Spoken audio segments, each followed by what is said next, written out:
My name is Chelsea Rhodes. I'm 31, and a few months ago my father sat at my dining table and tried to take the house I'd spent 10 years working for. He walked in like he owned the place, glanced around once, then folded his hands and said, "You should sign this house over to your sister. She's more deserving than you are." For a second I thought it was a joke.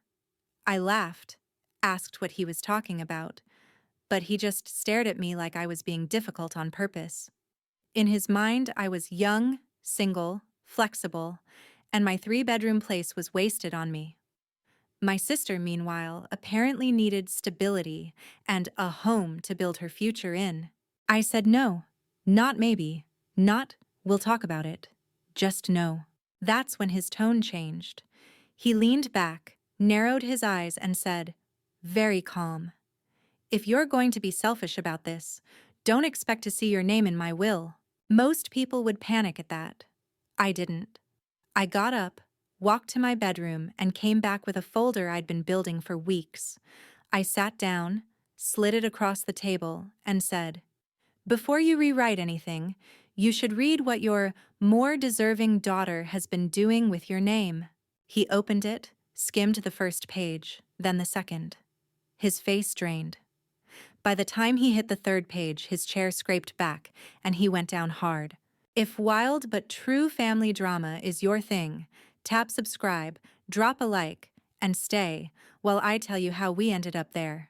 Growing up in the Rhodes family taught me early that effort and reward did not always land on the same person. We were a normal Minneapolis family in a small house near the city. But inside that house, the roles were decided long before I understood what they meant. My older sister Kayla was the bright one, the girl everyone talked about. Relatives asked about her first at holidays. When she brought home average grades, people called it potential. When I brought home good grades, it was treated as expected. By high school, I was working weekends in a coffee shop to pay for my phone and gas. Kayla tried cheer, then theater, then whatever else sounded fun. My parents, Thomas and Marilyn, covered her fees without much discussion. For mine, the assumption was that I would handle it because I was good with money. Under that compliment was the quiet message that I did not need much from them. College widened the gap. Kayla went out of state for a communications degree and a new social life. My parents co-signed and scraped together what they could for her deposits and moving costs. I stayed in Minnesota, did community college first, then transferred to a state school and fit classes around shifts at whatever job I could get. Every time I thought about asking for more help, I remembered how proud they were of my independence and let the thought die. After school, Kayla bounced from idea to idea. For a while, it was a boutique on social media, then pop-up yoga classes, then a coaching project that needed equipment and rented rooms. Each new attempt meant another account in my father's name, another small loan, another balance. He said he would figure out later. My path was steadier.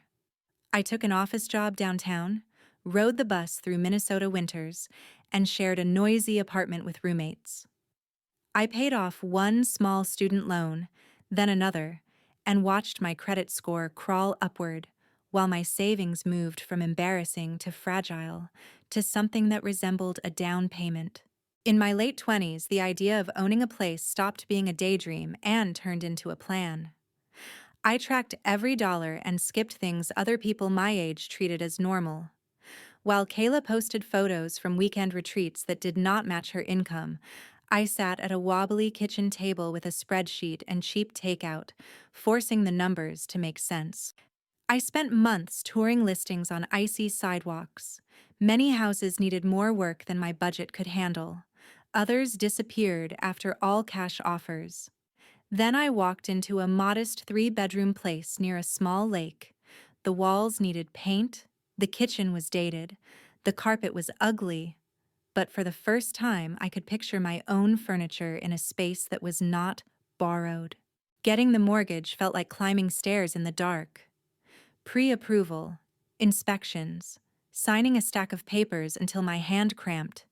None of it came from family money. My father did not write a check. My mother did not offer savings. There were polite congratulations, but no offers of help.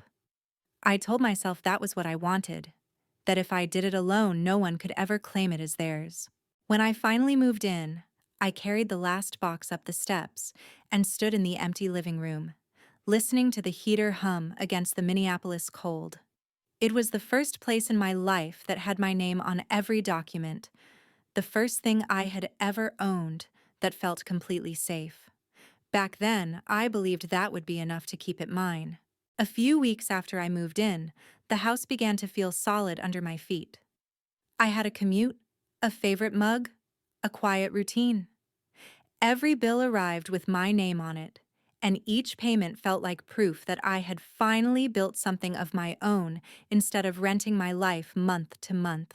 My father sounded pleased when we talked on the phone. He asked about the neighborhood, the heating, the cost of groceries near the lake. He told me he was proud I had managed it by myself. Still, there was a hesitation in his voice, as if he had more to say and was testing how close he could get. His first visit came on a gray Saturday when the snow outside had turned slushy. He called to say he was nearby and wanted to stop in for a quick look. I said yes, picturing a short tour and a few polite remarks. An hour later, his truck pulled into the driveway with Kayla riding beside him, eyes on the house like she was already evaluating it. They stepped inside with the casual confidence of people who expected to be there. My father walked down the hall, opening doors, checking room sizes, glancing out each window.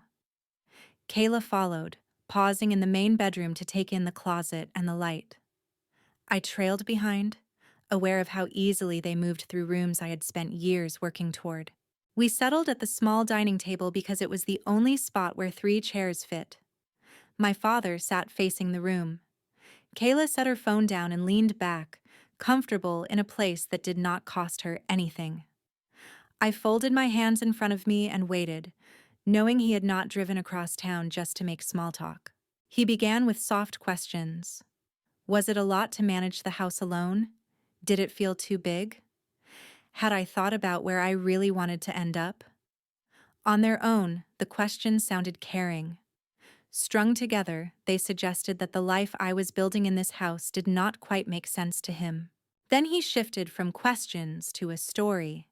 He described how good it was when a family had one place to gather, a home base for holidays and visits and future grandchildren.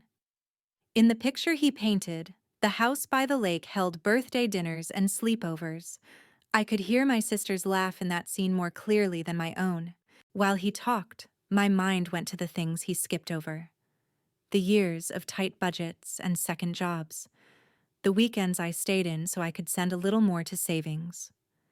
Kayla's business attempts and resets had always landed on someone else's shoulders. My choices had landed here, in a loan, with only my name on it. When he finally reached the point, the words were calm and rehearsed. From his view, it would be more practical, more fair, if I considered signing the house over so my sister could have a stable home. I was young and flexible, he said, able to start again somewhere smaller. She, with her uneven history, was the one he believed needed to be rooted. Anger rose first, then a quieter realization behind it.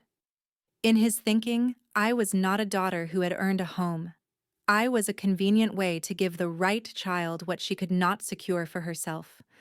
My work became optional. Her comfort did not. I refused. I did not bargain or list the sacrifices he had ignored.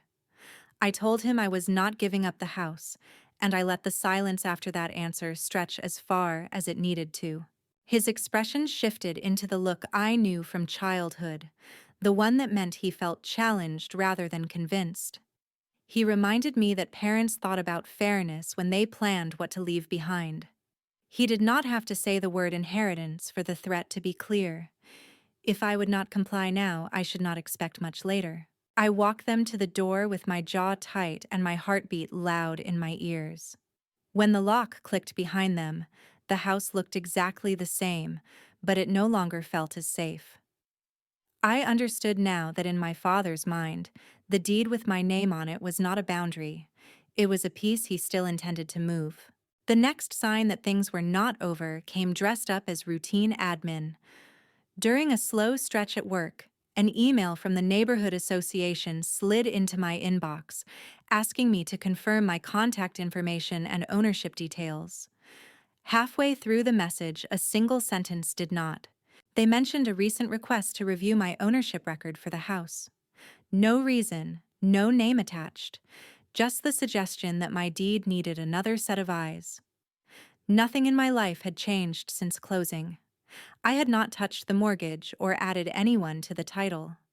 For my file to be under review, someone else had started a conversation about my home without me. I called the office instead of replying. The woman who answered recognized my address and started reading from a script about periodic verification. Only when I pushed past the script did she admit there had been a phone call from a family member asking how to place the property into some sort of shared arrangement, and whether the records could be updated to reflect that. She never said my father's name. She did not have to.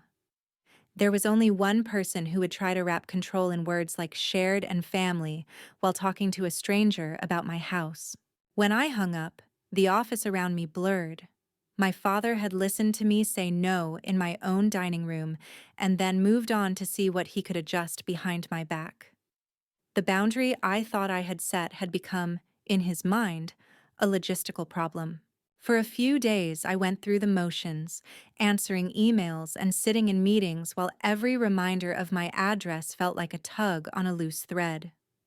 I told myself that correcting the record with the association was enough, that an awkward pause on the other end of the line meant the matter would die quietly. Then my phone buzzed with a short text from the neighbor across the street. He said a woman with a clipboard had been out front earlier, taking pictures of my house and asking who lived there. A stranger with a clipboard is easy to ignore when your name is not already being questioned somewhere else. In my case, it felt like another quiet confirmation that my home was being treated as an opportunity rather than a settled fact. I thanked him and sat at my kitchen counter, mentally sorting through explanations. Maybe the association was updating records. Maybe the woman was canvassing. Maybe this was all a set of coincidences that happened to land on my lawn. Each theory sounded reasonable. None of them felt true. The last piece clicked into place on a Thursday afternoon, when the daylight was thin and my mind was already halfway home. I was zipping my bag when a local number lit up my screen. I let it go to voicemail and listened as I walked toward the parking garage. The caller introduced himself as a dispatcher for a moving company. His tone was casual as he confirmed the arrival time for his crew at my address, mentioned a first truck and a first load, and said he wanted to be sure someone would be there to let them in. By the end of the message, my hand was clenched around my phone. Moving crews do not randomly select houses. Someone had given them my address and spoken about my home as a destination for belongings that were not mine. I called back and told him the owner of the property had not scheduled any move and that his trucks were not to treat my driveway as a delivery point. When I ended the call, whatever part of me had still been offering my father the benefit of the doubt went with it. His idea about handing my house to my sister had moved past talk. He was acting as if the transfer were already in progress. The drive home that evening felt different. Snow edged the curb, the sky pressed low, and my thoughts narrowed to a single line. If I wanted this house to stay mine, I was going to have to make that clear myself. The evening after the moving company voicemail, the weight of everything I had been ignoring settled over me like a cold draft slipping through the walls. Nothing about what was happening could be brushed off as a misunderstanding anymore. Every sign pointed in one direction, and if I kept pretending it would resolve itself, I would lose the only thing in my life that had ever been fully mine. I sat on the edge of my bed staring at the floorboards, trying to find a version of events that made sense. Each explanation collapsed under its own weakness. My father's persistence had always lived in the quiet corners of our family dynamic, but this new effort carried a different sharpness. He was not waiting for my agreement. He was reorganizing my life as if my consent were a minor obstacle he could eventually wear down. In that stillness, my mind drifted to someone who had known me long before any of this, my friend, Evan. He was the person I called when I needed clarity, the one who never romanticized problems. He had a way of separating emotion from strategy without making me feel foolish for struggling. I opened my contacts and pressed call before I could second guess myself. His voice grounded me. I told him the essentials. Nothing from earlier parts of my life. Nothing I had already replayed alone. Only the current spiral. The association's questions. The stranger outside my house. The moving company claiming an appointment that did not exist. As I spoke, the situation sounded even more deliberate than it had in my head. Evan listened without interrupting. Then he cleared his throat and offered a possibility I had been too cautious to consider. If my father was pushing boundaries at home, there was a chance he was doing the same on paper. Some people acted first in conversation and then in documents, or the other way around. He suggested I check whether any financial or administrative activity near my name or my address had been initiated recently. Not to panic, just to confirm the basics of my own life were still intact. I felt a knot tighten in my stomach. My mortgage was clean. My credit was solid. But his question made sense. The behavior at home pointed to someone treating my house as something fluid. If they saw it that way, what would stop them from broadening that assumption into other areas? That night, I opened my laptop at the kitchen table and pulled my financial portals into one screen. Every account showed the same quiet stability it always had. No new inquiries, no suspicious activity. My part of the world was unchanged, but the part connected to my father, that was different territory entirely. I did not have access to his information, yet I remembered fragments from years of watching him take on obligations for Kayla's projects. He had accumulated debts that never matched his income. He trusted too easily. He signed quickly. He said yes before questions had a chance to form. Evan's voice replayed in my head, steady and pragmatic. If something was happening, it might be reflected in public records tied to my father. Not deep financial details, but the kind of filings that sat on the surface: business registrations, liens, small claims activity, loan notices, things anyone could request if they knew where to look. I started with a basic search, then another, and another. The results weren't detailed, but they sketched a shape I recognized with growing dread. My father's name appeared next to several small entries that hinted at obligations far larger than the numbers listed. The pattern was clear. He had been entangled in financial commitments that should have belonged only to my sister. It wasn't proof of anything on its own, yet the trajectory felt familiar enough to make my pulse climb. Her ventures had always carried consequences for everyone except her. I leaned back, forcing myself to breathe slowly while my thoughts rearranged themselves. If my father had taken on new responsibilities because my sister asked for them, it meant the chaos in my home was only one piece of a deeper structure. It also meant his insistence on shifting my house to her had less to do with fairness and more to do with solving problems I had not created. In that moment, I realized I could not deal with this alone. Whatever was forming behind the scenes needed to be traced, documented, and confronted with a steadiness I did not fully trust myself to hold. And I knew exactly where I would have to go next. The next morning carried a kind of stark clarity that made hesitation feel irresponsible. For weeks, I had let instinct pull me in different directions, but now every thread pointed to the same source. If anything in my father's orbit explained the pressure he was putting on my home, it would be sitting in plain view at the silvered edge of Minneapolis where my parents still lived. I drove there without telling anyone, hands steady on the wheel even as my mind tightened around the possibilities waiting behind their door. Their neighborhood felt unchanged, still quiet in that way older suburbs often are, with cracked sidewalks and tidy shrubs that signal an attempt to hold on to normalcy. But as I walked up the driveway, I noticed small shifts.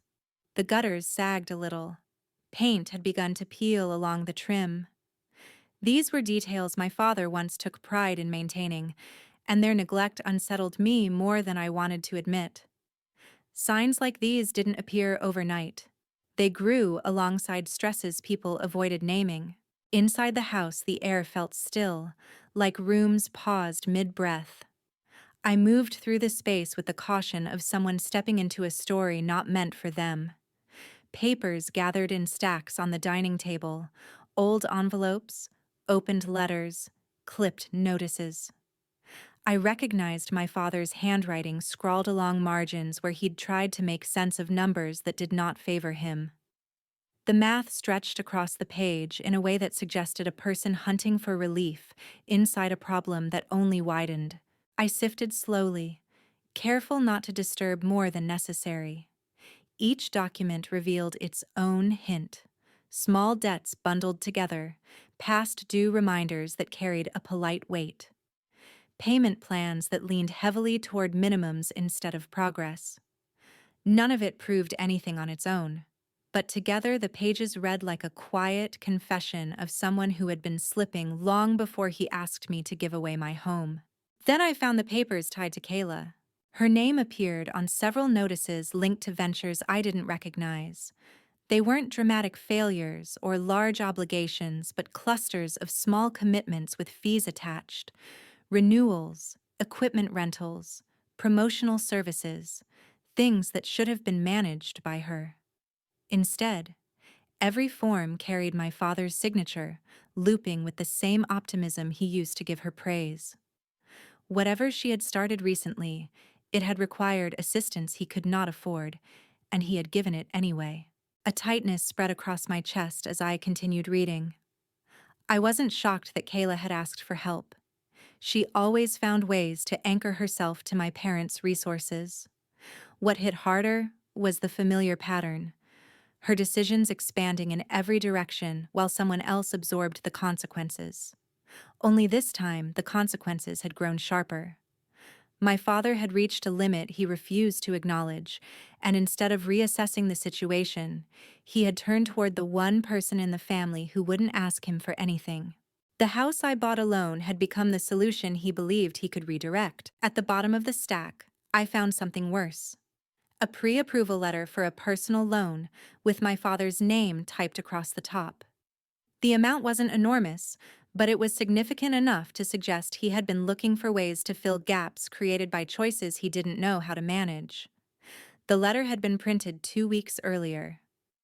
That timing made the pressure he'd put on me feel less like a moral stance and more like a strategic move. I sat down in the empty dining chair, my hands still resting on the papers. The reality was unmistakable. My father wasn't asking me to transfer the house out of fairness. He was cornered, and he had decided that my stability was the easiest surface to carve a solution from. Kayla's needs had never required her to change. They required someone else to bend. And in his eyes, I had always been the person who could afford to bend the most. That belief was going to end here. As I gathered the documents into a folder, the decision formed in a clean, unwavering line. I had spent years building a life independent of the chaos that shaped my childhood.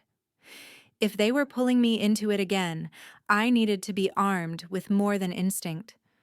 I needed proof, clarity, and the courage to defend the home I earned. And now I had all three. The following days moved with a strange calm, the kind that settles right before a storm reveals itself fully. I spent them assembling every document into a single ordered record, dates lined up, signatures visible, numbers precise. There was something grounding about placing truth into a form that could not be bent. Each sheet I added sharpened the boundary between what belonged to me and what no longer would. When I finally felt the weight of the folder settle into something complete, I drove home with the quiet certainty of someone preparing to draw a final line. The house looked solid under the afternoon light, steady in a way my family had never been. For the first time, I understood why holding on to it mattered more than simply owning property. It was proof that my life had not been shaped by their patterns. My father arrived without warning. His car pulled into the driveway with a slow, deliberate roll, as though he expected the house to answer for him. I watched from the front window as he stepped out, posture rigid, jaw tight. Whatever he planned to say or demand had already been decided long before he knocked. I opened the door before he could raise his hand. No greeting passed between us. The air carried too much history for small courtesy. I stepped aside just long enough for him to enter, then closed the door behind us. He walked ahead like someone inspecting a space he believed he had a claim to, but the uncertainty in his shoulders made it clear that something in him already sensed the shift. I placed the folder on the dining table and slid it toward him. The papers made a soft final sound against the wood, a simple tap that felt heavier than anything either of us had said in months. I didn't speak. I didn't guide him. I let him open it himself, page by page, until the shape of every decision he had hidden from me stood in front of him without a filter. He read longer than I expected. His eyes tracked each line with growing tension, and the silence between us thickened until it felt like the house itself was holding its breath. Whatever justifications he once had, whatever explanations he thought he could offer, dissolved across his expression layer by layer. The collapse wasn't loud. It wasn't dramatic. It was the quiet slump of a man realizing the version of himself he clung to had finally been stripped away. I didn't offer sympathy, not because I lacked it, but because sympathy had become a currency he relied on to escape consequences. It was time he learned what reality felt like without insulation. A kind of numb acceptance settled over me as I watched him close the folder. His voice never rose. Mine didn't either. There were no demands, no promises, no negotiations. The distance between us had grown too wide for those things to matter anymore. He understood, maybe for the first time, that I was done carrying the cost of his choices or Kayla's ambitions. When he left, he didn't look back. The sound of the door closing behind him felt like a boundary sealing shut. Not out of anger, but necessity. I locked it out of instinct, but the louder closure was internal. The recognition that nothing tying us together still functioned in the way family is supposed to. In the weeks that followed, consequences unfolded quietly. My father sold his truck to cover what he could. Kayla downsized into a basement unit several miles away after the ventures she pushed so hard collapsed under their own weight. The two of them circled each other in the same pattern they always had. She demanded support, and he scrambled to find enough to offer. I stayed out of it entirely. No reconciliation came, none was asked for. And the strange thing was how natural that felt. Sometimes separation isn't cruelty. It's the first act of self-respect a person allows themselves. Now, when I walk through my home, I feel its walls differently. Not as something I defended, but as something I chose for myself without apology. The silence inside is peaceful, not empty. And every time I set down my keys, I'm reminded of a lesson I learned far too late but refused to forget. Family may share your blood, but not everyone who shares your blood is entitled to your life. If someone demands your stability to patch their chaos, walking away is not betrayal, it is survival.